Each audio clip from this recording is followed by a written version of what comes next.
Dando prosseguimento aqui ao nosso conteúdo, vamos entender um pouquinho agora o que significa uma derivada direcional.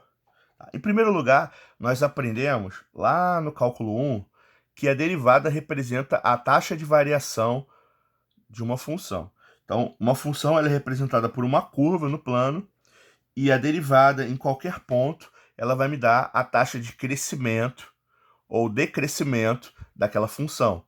Tanto que a gente sabe que se a derivada é positiva, a função ela é crescente, se a derivada é negativa, a função é decrescente, e assim vai.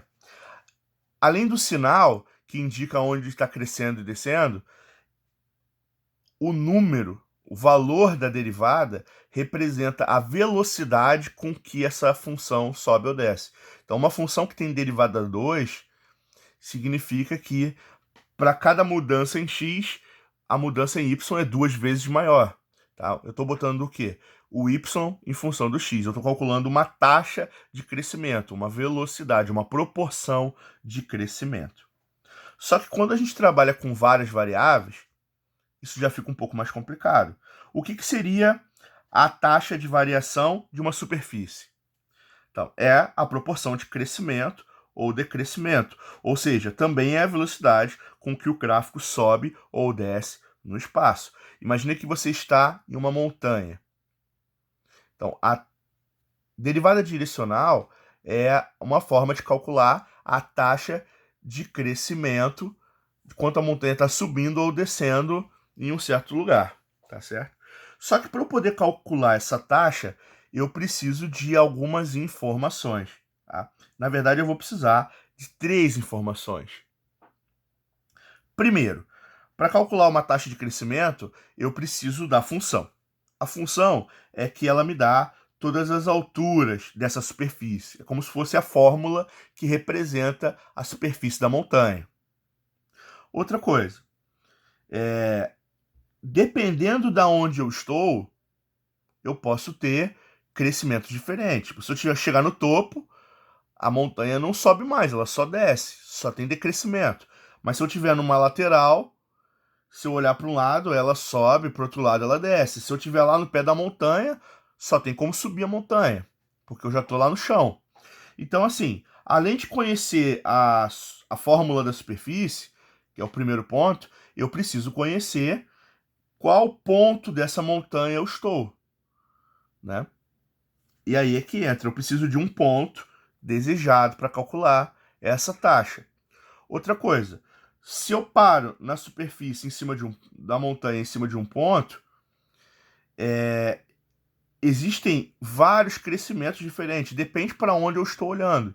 Então, se eu estiver numa lateral da montanha, se eu olhar para o topo, eu vou ver que ela está crescendo muito rápido, mas se eu olhar para o chão, eu vou ver que ela está descendo muito rápido. Se eu continuar olhando para a trilha, eu vou ver que ela está crescendo um pouquinho. Então, assim, não adianta só ter um ponto. Eu preciso saber sobre qual ponto eu desejo estar e eu também preciso saber em qual direção que eu quero olhar. Tá? Então eu preciso de um vetor diretor. Eu preciso de um vetor que eu vou chamar de vetor V, que vai indicar para onde eu tenho que olhar para calcular essa taxa. Logo, a derivada direcional ela é composta de 3 informações básicas. Eu preciso da função, eu preciso saber qual é o ponto que eu quero estar e eu preciso saber qual é a direção que eu preciso olhar. Tá certo? Então eu preciso de uma direção, de um ponto e da fórmula que representa todas as alturas. Tá? E aí que entra o conceito de derivada direcional. A derivada direcional é a ferramenta de cálculo 2 que permite medir a taxa de crescimento dessa superfície. Tá? E essa taxa ela vai ser calculada através de um produto escalar. Tá? O que significa isso? Uma derivada direcional ela é o produto escalar ou produto interno entre o vetor gradiente dessa função no ponto que foi desejado com a direção, o vetor diretor. Tá? Lembrando que o que faz o produto escalar? O produto escalar ele pega, por exemplo, um vetor que tem 2 coordenadas, outro vetor que tem 2 coordenadas, e ele multiplica x com x, y com y, soma. Tá? O resultado é sempre um número, é um escalar, como o próprio nome diz. Eu tenho um produto escalar, é um produto que o resultado é numérico, tá certo? E só que aqui entra o primeiro ponto importante, que é o seguinte: esse vetor direção, eu vou usar ele para fazer o cálculo de um produto escalar. É conhecido na matemática que quando eu pego dois vetores e eu faço produto escalar entre eles, o que acontece? O comprimento deles se multiplica. Então, por exemplo, se eu quero calcular uma taxa, uma velocidade de crescimento, e eu pego o vetor gradiente e eu multiplico por uma direção que tem tamanho 2, significa que a minha derivada ela vai ficar dobrada pelo valor que ela realmente vale. Então, o tamanho do vetor direção, ele não pode mascarar o resultado da minha derivada direcional, tá? Então, eu preciso garantir que o tamanho seja um valor que, ao ser multiplicado, ele não vai mudar a medida da derivada direcional, tá? O único número que, se eu multiplicar por ele não muda nada, é o 1. Então, é necessário, é uma obrigação que esse vetor diretor ele seja unitário. Ele tenha comprimento 1. Se eu calcular o módulo dele, a norma dele, isso tem que dar sempre 1. Por quê? Um vetorzinho de tamanho 1, na hora que eu fizer o meu produto escalar, ele vai multiplicar por 1 a minha derivada verdadeira, ou seja, ele não vai alterar a medida dela. Então, um exercício de derivada direcional, ele se compõe de 3 fases. Primeiro, eu preciso calcular o vetor gradiente, igual a gente fez nos outros exercícios. Segundo, eu preciso conferir se o meu vetor diretor ele é unitário. Se não for, eu tenho que normalizar, eu tenho que dividir pelo módulo dele para ele poder unitarizar, para ele ter tamanho 1. E terceira e última fase, eu vou calcular o produto escalar entre eles, certo? Então, o que a gente vai fazer a partir de agora é calcular, é resolver alguns exercícios, tá? Vamos lá. Um exercício bem fácil para a gente aqui é o seguinte: calcule a derivada direcional para as funções. Tem vários exercícios que a gente vai resolver agora. Eu vou começar com a letra A, uma função bem simples, só para a gente visualizar. Então, primeira etapa vai ser a seguinte: eu vou calcular o vetor gradiente, certo? O vetor gradiente a gente já sabe fazer. Eu vou olhar que f tem duas variáveis, então eu vou calcular a derivada de f com relação a x, a derivada de f com relação a y. Derivando com relação a x aqui vai dar 1, repete o y cubo, 2y não tem x, vai dar 0. E derivando com relação a y, vem para frente, vai dar 3x y ao quadrado, menos derivada de 2y é 2. Só que eu preciso substituir nessa variável o x por 1 e o y por 3. Então aqui, como não tem x, eu não vou colocar o 1, mas eu vou colocar o 3. Isso vai dar 3 ao cubo, que é igual a 27. Primeira coordenada do gradiente. Aqui eu vou substituir 3 vezes x, 3 vezes 1, vezes 3 ao quadrado, que o y é 3 também, menos 2. Aqui é 9, 3 vezes 9 também vai dar 27. 27 menos 2 vai dar 25. E com isso, eu consigo responder a minha primeira etapa, que é calcular o gradiente da função f nesse ponto que foi dado, que vai ser igual a quanto? 27i mais 25j. Então, a nossa primeira etapa está concluída, eu consegui achar o vetor gradiente. Então, eu vou para a segunda etapa. A segunda etapa é calcular, é fazer a conferência do vetor direção. Então, eu vou pegar aqui o nosso vetor v e eu vou calcular o módulo dele. Como é que a gente tira módulo de vetor? Vamos lá.